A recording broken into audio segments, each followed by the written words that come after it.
নারীরা যাতে রাগ না করে, নারীদেরকে বুঝ দেওয়ার জন্য আল্লাহ সব নারীদের নামে আলাদা একটা সূরা দিলেন। সূরার নাম, তার মানে আল্লাহ নারীকে খুশি রাখতে চায়, বিশ্বনবীও নারীদেরকে খুশি রাখতে চায়। আমরা অনেকে বলে, হুজুর আপনি নারীদের পক্ষে কথা বলেন বেশি।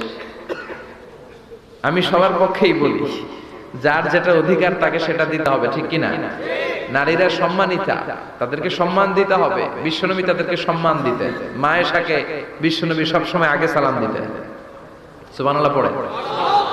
খাদিজা রাদিয়াল্লাহু তাআলা আনহাকে আল্লাহ তাআলা আরশের উপর থেকে সালাম পাঠিয়েছেন। এজন্য নারীরা যাতে রাগ না করে, নারীদেরকে বুঝ দেওয়ার জন্য আল্লাহ সব নারীদের নামে আলাদা একটা সূরা দিলেন।